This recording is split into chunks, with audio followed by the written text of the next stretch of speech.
It is party time, Mom. Welcome to a Monday episode, the Chad Prather Show, back here in the mothership, which is Studio 22. Good to see everybody. Hope everybody had a great weekend, and it was blessed and prosperous and all those good things. We got a big week in front of us, a lot of shows that are coming out. I tell you what, we're starting to gain some traction on this podcast again. I appreciate you guys tuning in and listening, not only here, but going over to YouTube and where podcasts are offered. I love that because that's where we can count the numbers more accurately, because Facebook's a little weird. I know it's fun to do the interaction on Facebook, but you can do that on YouTube just as well, because we're watching there. We'll interact with you as well, because we enjoy you, but we like to have those numbers. And Facebook's been real squirrely these days, as we all know. So we're having fun. But, when people like Jeffrey Epstein die, and we can talk about that and make up all kind of conspiracy theories, of course we're going to watch that kind of stuff and have a good time with it. But today, on the Chad Prather Show, Puppet Master Mark, I'm excited. I'm excited. This is a big day. Mm-hmm. Yeah. Right? Because these aren't conspiracy theories. We're going to deal in facts over truth. That's right. What Biden said. No, we're going to deal with facts and truth and powerful stuff. Candice, the queen of the Ethiopians. We're going to have a good one, right? We are. I'm Rocking looking forward to it. So everybody buckle up. Over in the Peanut Gallery, we have Party Foul Steve. And today, welcome back, Hot News Natalie. You've been out for a week. Yes. And we didn't like that. Don't do that again. Kids are back in school. So Yeah. Was today the first day? Today was the first day. Yeah, today was the first day. Yes. So, yeah. A couple of mine went back last week, and then I had one that started today. So, and then, of course, my older girls are in college, so bless their heart. I borrowed your jacket. It's cold in here. Yeah, so that's thank not you. a fashion statement. She's just cold. I'm the only one not wearing a jacket today. Yeah, you remember when Studio 22 was 110 degrees, and we were complaining about that, and now you're complaining that it's cold. So shut It's up. cold. Yeah, right. Thanks. See, this is America. This is a real America. On our show, we're not politically correct. We tell women to shut up. I'm okay with it. Quit complaining. Sometimes I deserve it. Quit complaining. Welcome back to the show, my friend and great human American patriot, Colonel Allen West. Good to be with you. Good to see you, man. Always a pleasure. I saw you last week, and there were protesters outside the event calling us all white supremacists. Yeah, I know. It was weird, wasn't it? Well, I think that's the confusing part for the other side. I mean, I don't know if I'm as smart as a white kid, 1 minute, according to Joe Biden, or if I'm a white supremacist and a nationalist. Maybe I'm a racist, too. You probably are. Yeah. You probably are. Yeah. I get sick of it. It's so dumb. I mean, the I said to someone, and we got big topics to get into, but I do want to say this. I said on Twitter, I said, what if you thought about it from the other angle, talking about Donald Trump? What if he's actually just colorblind and he treats everyone the same? Mm-hmm. Like, if he likes you, he's going to talk good about you. If you make him mad, because he is narcissistic. I mean, I get that. Yeah. But he's going to call you out. Well, he calls everybody out. And so, I have a hard time with that. I think he doesn't care really what comes out of his mouth. No, it doesn't. It's just the same as when you're a commander in the military. Right. You don't see white soldiers, black soldiers, Hispanic. You just see soldiers. And when they screw up, you just chew their butt. Yeah. And I think that's what we have sitting up there in the Oval Office right now. And it really frustrates the other side. For us to say that because you want to have national sovereignty, because you want to secure your borders, you don't want people to come in here illegally, you don't want to support human and sex trafficking, you're a racist? You're a white supremacist? These people are nuts. I mean, they are grasping at straws right now. They realize they don't have a hope, and you know what, as far as those 20, clowns that they keep putting out there on the stage, who now they're dropping out. I mean, frickin' Looper, I don't know, whatever you call him, he's gone. And I think Bullock will be next, and Delaney will be next, and so we just whittle this thing down. Although I want Marianne Williamson to stay. She's got to stay. I need her to stay. That's entertainment. She just makes me see the light. Yeah. Every time I listen to her debate, I dream bigger. My psychic powers are enlarged. Yeah. I want to write fairy tales. Remember that lady that used to be on late at night who would talk about reading your palms and everything? What was her name? That was what'd you say? Not Dionne Warwick, was the other one. Oh, They had the 1-800 number. Dionne was the psychic network, but no, what was her name? I'll think of it in a second. Yeah, that's what. What does she look like? That was the best. Yeah. That's a long time ago. That's Marianne Williamson, man. Yeah, it really is. I just tune into the debate, and it's like, she reads my palm. She guides me to the light. It's all that dark specter. There's all these Darth Vaders around here, you know? Speaking of guiding to the light, listen up, guys. We're going to pay the bills real quick, okay? I'm talking to you men because you guys are terrible at taking care of your health. I mean, I don't care if it's a knee injury, bad back, or whatever. I throw my back out putting a T-shirt in the drawer these days. But you know your attitude. You're like, oh, well, if I skin my knee, I'm just going to rub some dirt on it. I don't want to go see a doctor. I can remember one time, Colonel, I broke my collarbone. I thought I just dislocated it. And so rather than go to the emergency room, I was drink more water. That's what the drill sergeant said. Exactly. Drill sergeant, drink more water. Put a little butter on it. I was in the bedroom, had a belt tied around the doorknob and my wrist trying to pull it back in place. And finally I was like, okay, I got to go to the doctor. But you know what? It's also true, guys, with your erectile dysfunction. You don't want to talk about it. 70% of guys who experience ED don't get treated for it. Thankfully, Roman created an easy way for you to chat with a doctor online. You don't have to leave the house. With Roman, you can get medical care for ED if appropriate. From the comfort and privacy of your own home, you can handle everything online in a convenient, discreet manner. Getting started is simple. You go to getroman.com/watchchad, complete a little online visit, a couple of simple questions. And if your doctor decides that the treatment would be appropriate, they can prescribe genuine medication that can be delivered in discreet packaging right to your door with free 2-day shipping. I don't even care if it's discreet.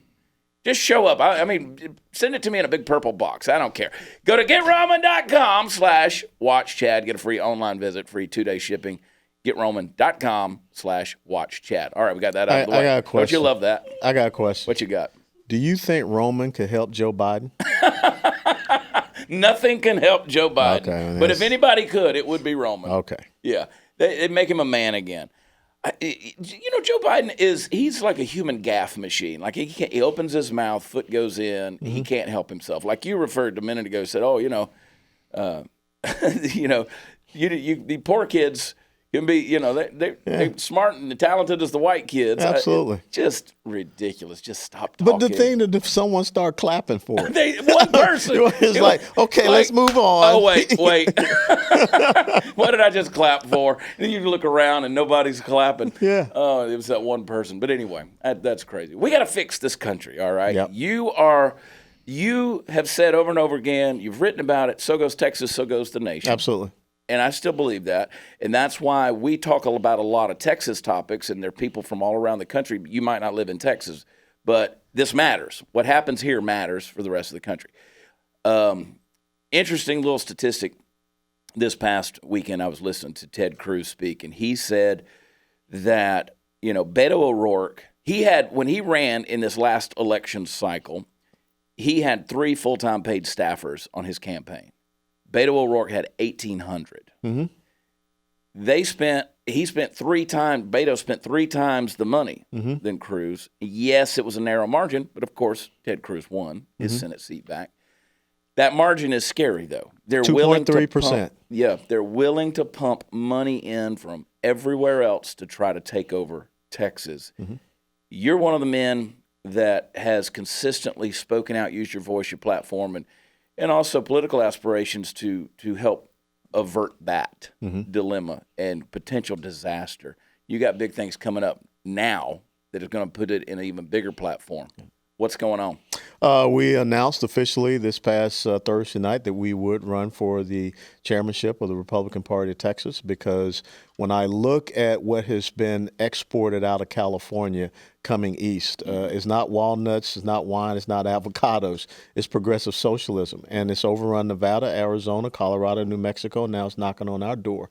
And all that money that you're talking about, that $80 million, that was not Texas money. That was money coming out of California and other places to support Robert Francis O'Rourke. And you think about the fact, you and I were just together with a great sheriff, great Texas lawman, Bill Wayburn, over in Tarrant County. And Senator Cruz lost Tarrant County. Mm-hmm. First time in history. First time in history.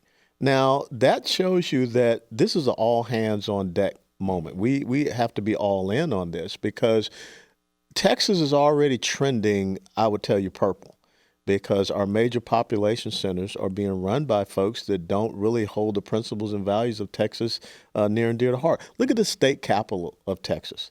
The state capital of Texas, if you're down there walking through Austin, it doesn't resemble what you would think Texas is. It looks like California. As a matter of fact, the city council down there just voted to allow homeless people to erect tents. Now, how is that going to affect small businesses and tourism and the entertainment industry down there? It's going to have horrific effects. But that is how emboldened they have become here in the state of Texas.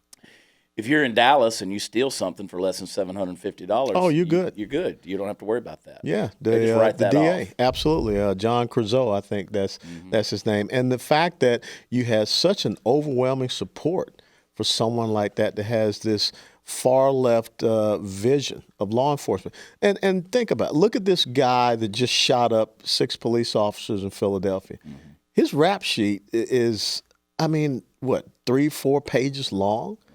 But how was it that he was getting released? So are we on that path that we just saw what happened there in Philadelphia to happen right here in Dallas?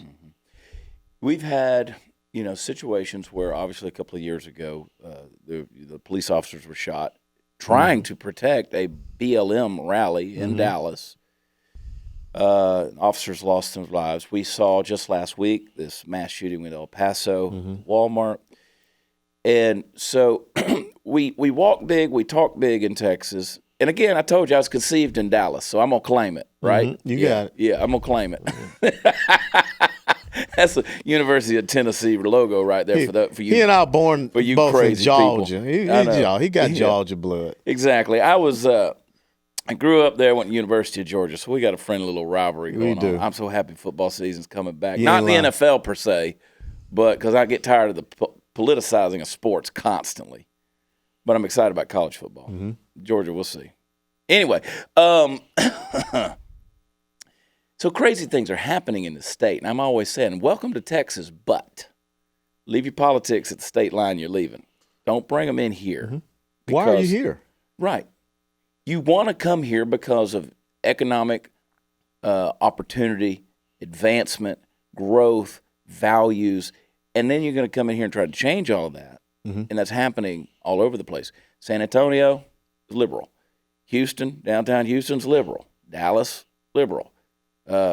Austin, El Paso, Corpus, you name it. Yep. And those places, it's these folks, because people underestimate, first of all, how big Texas is.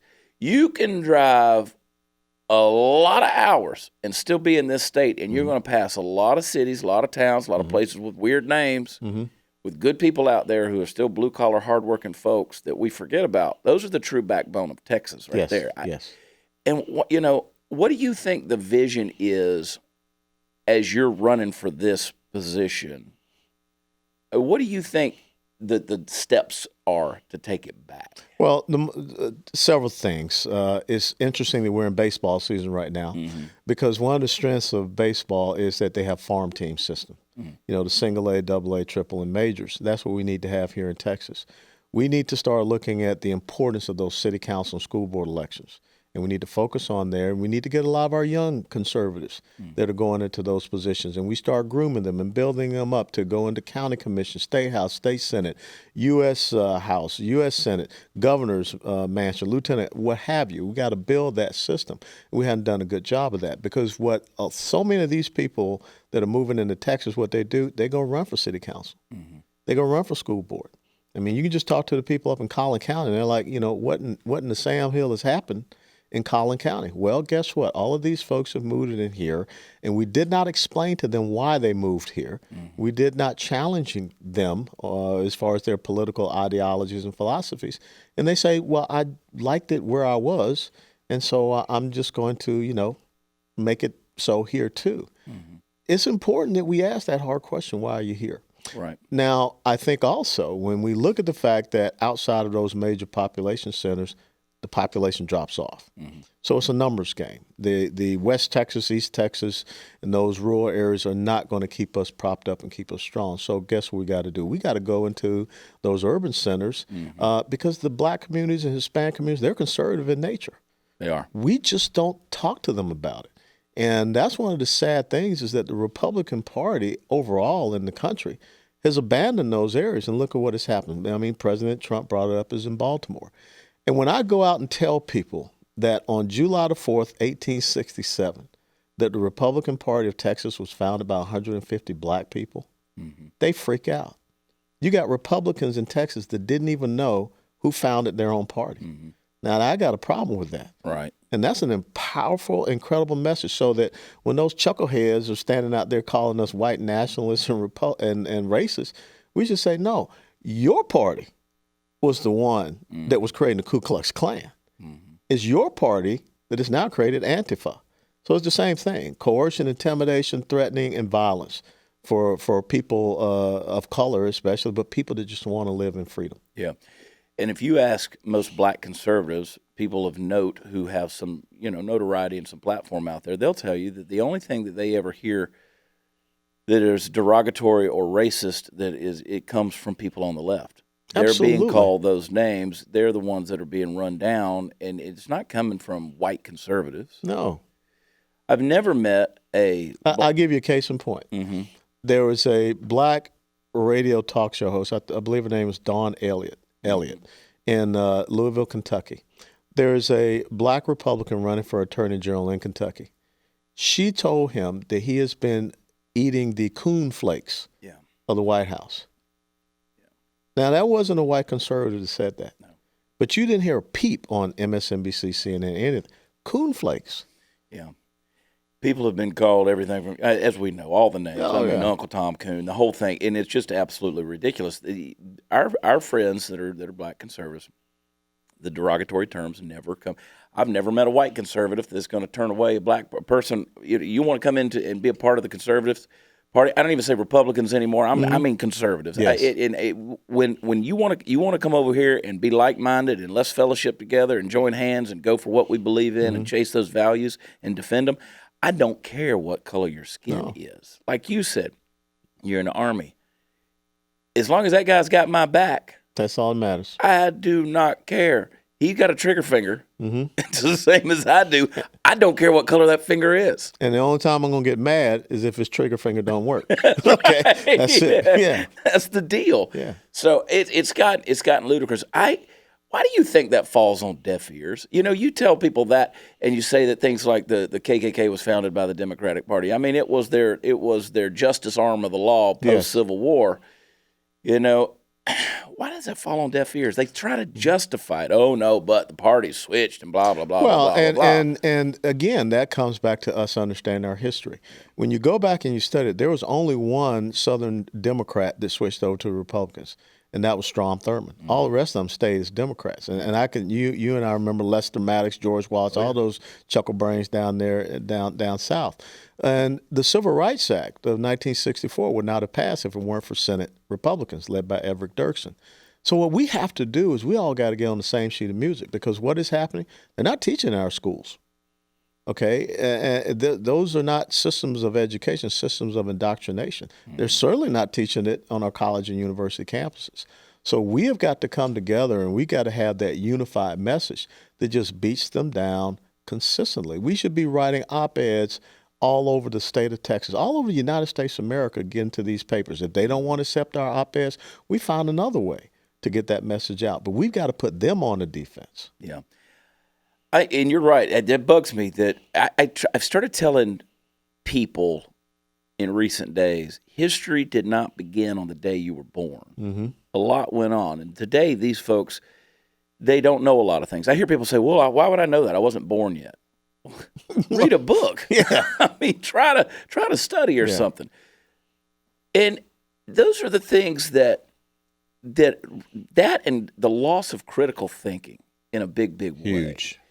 To be able to break down I'm looking at some chuckleheads in this room right now. You got Party Foul Steve over there. I mean, you got marbles rattling around in that head that I'm telling you, you can hear it the next county over when he gets to shaking. I hear Steve all the time say, well, that was before my time. Yeah, but. Well, read a book. Yeah. Read a book. But it's interesting you bring that up, Chad, because I remember we had the big controversy in Dallas about the Robert E. Lee statue. Mm-hmm. And, I grew up in Atlanta, and Atlanta has this thing right on the outskirts called Stone Mountain. Right.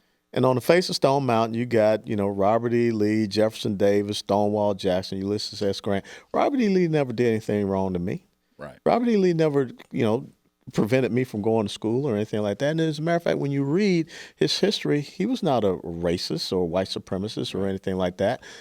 But yet you had people, and I was there testifying to leave that statue alone. You had people that it wasn't that they were perverting history. They didn't even know history.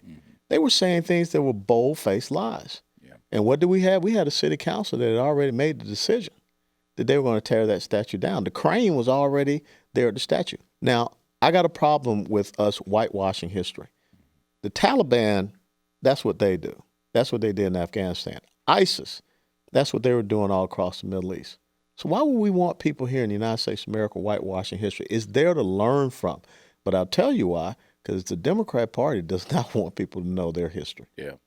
If y'all are just not jumping into this podcast and you're watching it live, I'm sitting down with Colonel Allen West, who is going to be the next chairman of the Republican Party of Texas. So full-on support here. I would vote for you for president. I say that unashamedly without any question. I know Natalie and I have talked about that. We can still hang out though, right? Oh, yeah, because I'm gonna be in in administration somewhere. Hey, Georgia-Tennessee football game. We'll watch it in the White House. All right. I like that idea. Yeah, all right. You do that, and I'll be there. I'll bring the popcorn. You know, Chad, the first time I ever met Colonel West was in the airport, and I said, "Are you going to run?" And he's like, "I ran 5 miles this morning." And I rolled my eyes, and I realized, oh my gosh, I just rolled my eyes at the future president. It was really rude of me. Well, I spoke last year at the Texas Republican Convention down in San Antonio, and you were there at that. And we had a good time. Ben Carson was there, Dr. Carson, Secretary Carson, and there were rumblings there about potential Senate unseatings and things like that, and you moving into that deal. And you would have my support with that, obviously, even though the infighting and stuff that gets messy. But I want someone that's effective, and you're effective. Yeah. And thanks. You're intelligent and talented, like white kids. Yeah, I know that soft bigotry of low expectations. Hi, y'all. I can read, I can write, and I'm good at ciphering. Yeah. Mammy makes good moonshine. Yeah. Oh my Lord, have mercy. Still can't believe he said that. But no, who, you? No, I'm fine with me. What did you just call it? The soft bigotry of low expectations. Low expectations. I like that. Okay, I had to run that one through my mind a time or two just to make sure I'm going to remember it. So, what's the plan? You get in there. I mean, because people are going to say, what can he do if he's in that position? Well, the first thing you got to inspire people to come out, and you've got to go everywhere, and you got to challenge the left, and mainly you got to challenge them in our college and university campuses here in Texas and in those urban population centers, and you have to show that you're relevant. I think it's important that we really do break Texas down because you said it's a big state. You got to have regional offices, and you got to keep your finger on the pulse all across the great state of Texas. You have to be there to immediately respond. Let me tell you something. When someone like Alexandria Ocasio-Cortez comes to Texas, I'm going to be shadowing her. I don't want anyone to believe that they can come into Texas and they can say insidious, offensive, and insulting things like we're running concentration camps here in our state. And so that's what you do. You got to let them know that not in my house. And you've got to inspire people to go out there and say, you know what, I can stand up and I can fight back too. Because I think for whatever reason, Chad, we continue to have these Marquis de Quisenberry rules that we want to follow. But a Marine First Sergeant taught me a great lesson. He said, if you ever find yourself in a fair fight, it's all because your tactics suck. Okay. And so we can't sit around and think that we can, be reasonable and sit down and have a discussion with members of Antifa. No, we are in an ideological battle, and we've got to challenge them and go on the offense. And I think that's the important thing. And when you think about, like I said, those Hispanic and Black communities, they're conservative in nature. We got to remind them of that. We got to go down to Cooney Homes in Houston, Texas, and say, do you know that the place that you live in, this government housing, was named after one of the first Black chairmen of the Republican Party of Texas back in the late 1800s? And just smack them in the face with that truth. But we got to stay engaged with them. What's his name? Ron DeSantis in Florida. You know how he got over the top against Andrew Gillum there in that gubernatorial race? School choice. He took the issue of school choice into the Black community and 100,000 black women crossed over and voted for him. Wow. That made a difference. Yeah. Folks have got to learn. They've got to educate themselves so they can have a discussion. Mm-hmm. This country was built on being able to debate and discuss and dialogue, even disagree, but we can come back together and say we're still Americans. Yeah. We may disagree. I say this 1,000 times a week. If I have a conviction and you disagree with me, it's going to do one of two things. It's going to embolden my conviction and strengthen it, or it's going to make me change my mind and become better, and that's a good thing. Mm-hmm. So have the dialogue. It doesn't have to get into this vitriol that we're seeing. You know, people throwing hammers at each other in Portland, Oregon. This is ridiculous because that's going to get to a point of escalation where you don't want to bring that stuff here. It's just not going. That ain't going to fly in Texas. And I know people say, well, you couldn't even stop El Paso's mass shooting. Listen, you come down here, you're planning rallies. Like I think September they're supposed to do. Antifa is supposed to come down to Houston. Yeah, I mean, I would mind myself if you're gonna bring that into Texas because we don't mess around with those games. No, we don't. And the other thing is, you know, you hear a lot of people talking about gun control. Well, where were those good patriotic Americans with a concealed weapon that could have stopped what happened in El Paso, Texas? See, that's the thing that we don't want to get to, where the law-abiding legal gun owners are the ones that are being punished, but the bad guys always find a way. Right. And so when I hear about these red flag laws and all of these other different things, as long as you are not taking responsibility for these violent groups that you have on the left, don't tell me that I'm supposed to, you know, be the one that you want to come after. Universal background checks. What the heck does that mean? Mm-hmm. I mean, every time I go to buy a weapon, I have to go through a background check. Now, I served 22 years in the military, been in the United States House of Representatives, but I don't care where I go. And many times you go to these gun stores and people know exactly who you are. I still have to fill out Form 4473. Mm-hmm. I go to a gun show. I've got to fill out a Form 4473. I go to Oklahoma to buy a weapon. I have to fill out the form. When they ship it, you know, to a FFL, a federal licensee for firearms, I still have to show identification, whatever. So what are these people talking about? You know, Beto O'Rourke tweeted, Bob Frank. Mm-hmm. I love calling him Beto. I know everybody hates to call him Beto, but to me, the fact that he calls himself Beto is racist to me. I mean, because that's why I like to reinforce the fact that every time he says his own name, it's very racist that you are assimilating someone else's culture, and you're an Irish dude that went to a private school, private prep school and high school and all this crap. But so he tweets, he says, you know, insulin costs $450 a month and AR-15s cost $300 to get, and they last a lifetime. We've got to make it where, how is it that you can get an AR-15 cheaper than a, I'm like, that's ignorance. That is. You tell me where I can buy an AR-15 for $300 and I'm going to form a little militia with my own family because everybody's getting a new gun for Christmas. Well, that shows their ignorance on the issue because they're not part of us, we the people, that have gone out there and are, like I said, legal, law-abiding, gun owners. Mm-hmm. You talk about that, the ignorance of the process of buying a gun. I always encourage people, when's the last time you bought a gun? Now, you want to enter into this debate. Now, you go buy a gun and you let me know what your process is. Because there are people who say, well, I can buy it online and they'll just send it to me. No, they will not. Yeah. No one's doing that. Got to be face-to-face. We sat here, Colleen Noir sat right here in that chair, and we talked about the illegal possessing illegal firearms, a lot of this stuff that's going on in places like Baltimore and Chicago, and everybody wants to argue this. Well, they can easily go over to Indiana, get the guns, and they're coming back to Chicago. We've got to tighten up Indiana. Well, they're not killing everybody every weekend in Indiana. Yeah. It's happening in Chicago, which tells you it's not the guns, it's the people. Yeah. That's the problem. You want to stop gun violence? You're right. Quit punishing law-abiding gun owners, and everybody walking around ought to have a piece on them. And then you deal with that thing. It's going to deter that. Absolutely right. And, let's have the discussion about, Sutherland Springs, the First Baptist Church shooting down there. Yeah. The United States Air Force failed. The individual that killed all of those folks, innocent people in that church, on 4473, he had a dishonorable discharge from the Air Force. He had been convicted of domestic abuse. But yet the Air Force didn't upload him into the system, so he could easily lie, and he was able to get a firearm.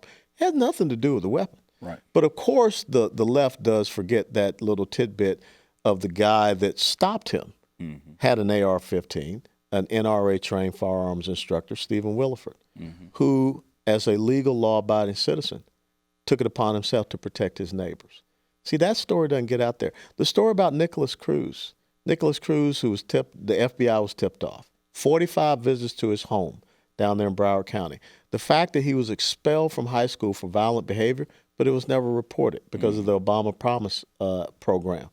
Now, why do I need red flag laws when you already have a Baker Act down there in Florida, and they could have followed all of those steps? Nicholas Cruz, it would have been resolved. Yeah.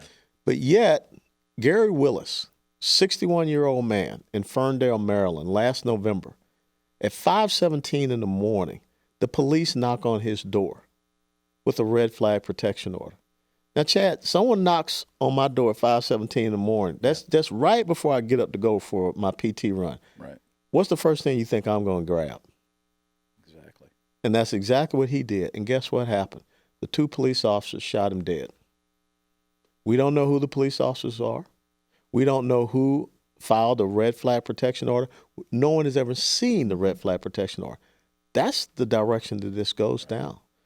So I had a conversation with my wife. I told Jade, I said, listen, the more and more of this rhetoric of red flag laws comes up, I said, if this stuff really gets seriously, they start seriously talking about that and it gets passed and something like that's enacted here in Texas, so we need to have a serious conversation because the way you defend your home, that tactic and that strategy just became very different. Because imagine you're sitting there 4 o'clock in the morning, your wife hears somebody out on the lawn, wakes you up, and you grab your shotgun and you walk out there to check things out. Your wife pulls out her 9mm just in case and goes, to the children's bedroom to make sure they're okay.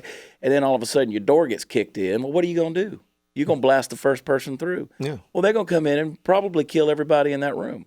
And guess what? It was law enforcement because what you did was you befriended some new neighbor down the road who you didn't know they were liberal and scared of guns and worried about all that stuff, but they got on your Facebook page and saw that you go to the range and you like to, pictures of your guns. So they reported you. I don't like how Chad Prather talks on his podcast, on his show. I'm very concerned about him, and I'm concerned about my safety as well. Right.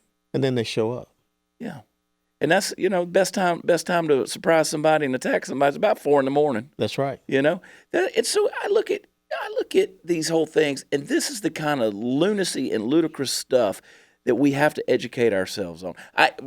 For instance, Natalie's husband, Joseph, and Jared Stanier, they have DFW Shooting Sports, about to have the Texas gun experience over in Grapevine. So I'll go over there, and I'll purchase a gun. Last time I was in there, I won't say how much I spent. But it was enough. It was enough for a nice used car. And not a smart car. No, it was a lot of money. I think they put a plaque on the wall. Yeah, they probably did. I've got a plate in my honor in there. Customer of the month. And that's why I have to stay out of there because I'll do it again. But 2 of the items I purchased was 2 different suppressors for 2 different firearms I've got. One, it was the 300 Blackout, which is a short barrel rifle. I have one. I have 2, as a matter of fact. Well, I don't have it in my possession because it takes several months for them to bring that approval back.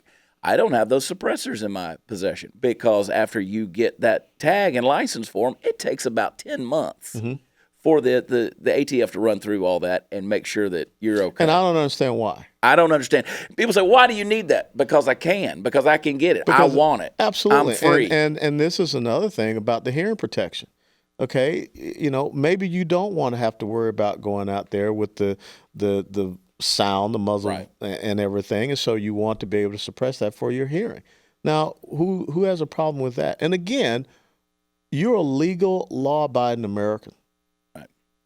Why should you have to, be scrutinized any differently? Because if you can go in and buy the firearm and you go through the background check and everything is fine with your background check, then that's case closed. Right. Here's your suppressor. You match it up with your firearm and have a great day. But the problem is, even the guy that kills Kate Steinle, a 5-time deported criminal illegal immigrant who was found not guilty of killing Kate Steinle, the court in San Francisco didn't even find him guilty of criminal possession of a firearm. Mm-hmm. Now, what message are you sending to Chad Prather when the criminal illegal immigrant deported 5 times walks free after shooting an innocent young American girl, that you don't even find him guilty of criminal firearm possession? But yet you got to sit around and be harassed. You have to wait for this bureaucratic process. See, that's where we are totally off bounds. And let me reemphasize this. Hugo Chavez, one of the first things he did when he came to power in Venezuela was to ban private gun ownership. And now people are being gunned down by the armed thugs of Nicolas Maduro or being rolled over by military vehicles, and they're starving to death. Yeah. And folks always say it can't happen here. Oh, yeah, right. Well, we didn't think that people would ever vote blue in Fort Worth. And look at Los Angeles. Mm-hmm. Look at San Francisco. Look at what just happened, like you said, in Portland, Oregon. How interesting, Chad, that we have young people in Hong Kong that are walking around with American flags, singing the national anthem, and standing up to protest against a communist government. But yet our kids are going out in the street and protesting to have socialism, which leads to communism. Right. And in many cases, waving a Russian flag or an old Soviet flag. Or they go to an ICE facility in Aurora, Colorado, and rip down the American flag and raise up a Mexican flag. Exactly. See, that's what people do when they live in a country that not only affords them freedom but entitlement. These folks in Hong Kong, they're waving American flags because they don't have that. It's being taken away from them. You can't own a gun in Hong Kong unless you're a member of a hunting club. Mm-hmm. You have to join the club, and then you can have. What I say do is they just need to form more hunting clubs. Yep. Because this goes all the way back to that was the thing. These folks were in Hong Kong. They were British ruled. Yeah. They had British freedoms, and now communist China. Britain just says, "Oh, we'll give it back to you. We'll let you have Hong Kong." And so when that happened, guess what? Now these folks who lived under a level of freedom, even though they're supposed to have 50 years, right? The communist dictator for life, Xi Jinping, saying, it's time now. Because that's the way dictators do. That's the way dictators do. Castro's, like I say, in Venezuela, there. And look at what is happening. What is China doing? China's not coming to sit down and talk with these protesters. They're bringing in military vehicles and staging them. Because at the end of the day, they don't care. They don't care. It's ours. We're going to take it, and this is what we're going to do. And in this year, 30 years ago, in China, was Tiananmen Square. That's right. And I guarantee you that these little brain-dead kids running around talking about Antifa, they have no clue about what Tiananmen Square is. What I suggest is we embrace open borders. We bring all 2 million Chinese here. We welcome them with open arms, and we immediately have 2 million Republican voters. Because they have conservative values, these folks. They do. Bring them. But see, real quick, the left would get very antsy about open borders, of course, if we suggested that. Of course, because they want people to go to vote in their column. Yeah. But I still believe that if we talk to all of these communities, minority communities, look, there's an incredible Vietnamese community here in the state of Texas. Mm-hmm. They're hardworking small business entrepreneurs. We should be embracing those folks, and they should be embracing us. Right. Because they understand small business entrepreneurship. They understand individual liberty and freedom. They see what happened when the communists overran their country in Vietnam, and they are here because they want opportunity and prosperity. We saw the same thing when I was young with a lot of Cambodian communities were popping up. We helped a lot of folks that were coming out of the killing fields, and they were Pol Pot, another great dictator. Yeah, I can remember. First trip I went to Moscow, and I was outside of the city there. You'll run into these big. This was right after the fall of communism, but there's still these big statues to Mao Zedong and things like that, and Chairman Mao right there. You could see who they're glorifying. Yeah. It's so anyway. This whole you can call it democratic socialism or anything else. It's all the same stuff. Absolutely, it is. I mean, you could call a pile of poo a bunch of roses, but it's still a pile of poo, and that's what it's going to be. And so we're going to take it back. I'm praying for you. Thank you, brother. Always praying for you for just wisdom and safety. And, Because I can remember a year ago, I said, can I ever do anything for you? You said, just pray. Yeah. So that's what I do. And I do. And we all do. And I encourage everybody to, because we need great men and women like Colonel West and some of these fine citizens that are out there who are saying, okay, enough's enough. We're not going to sit on the sidelines and do this. And you haven't. But I want to see you in that position. I really do. Thanks, Chad. Louder and louder voice. I want to see you in the White House. I know I say that. We say it tongue in cheek. It would thrill me to no end. And look, aspirations are aspirations, and in that regard, you may have none, and I would understand. Well, it's God's will. But God's will, and you're one of those who's willing to follow that direction, and that's another thing I appreciate about you so strongly. Westfortexas.com. West, the number 4, and then Texas.com. That's the website. That was my next question. Westfortexas.com. Get out there, support, help, work, campaign, give money. I mean, let's make this thing happen. We can. And then let's go on with it. I like having friends in high places, man. Well, I'll let you wear your Georgia Bulldogs colors in the Oval Office. But if y'all beat Tennessee, I'll raise your taxes. I'm sure you will. I'm sure you will. Oh, my gosh. Always a pleasure to see you. You got to get out of here because you got more stuff to go do. You got more talking to do in different places, don't you? Yeah, a few things. Yeah, that's good. Well, I appreciate you. Love you. Love your family. Beautiful. Loved seeing them all last week. And go get them, Colonel. Let's have it. All right. Go to West for Texas. That's the numeral 4, westfortexas.com, and help. Okay, get involved. It's going to be a fun little ride we're going to see happening over the next several months. And you can also go to watchchad.com. This is far less important, but you can go to watchchad.com and find me out on the road. You can even go to our merchandise store. We got some specials going on because we're doing closeouts on some of our merchandise. So go over there and get it. Like even us poor kids that aren't as talented and smart can afford those. So come see me in a show. I'm leaving. I'm going to Canada. Come find me in Canada on the 28th of this month, August 28th. We're going to be in Calgary. So come on. There's a couple of tickets left. I think, who knows, might be sold out, but I don't know. Check it and see, watchchad.com. I love y'all. For the Peanut Gallery and for the Puppet Master and Candice, she's gone. She had to step out because she's the only person around here who does real work. I love y'all. God bless you. God bless Texas. We'll talk to you next time. Bye.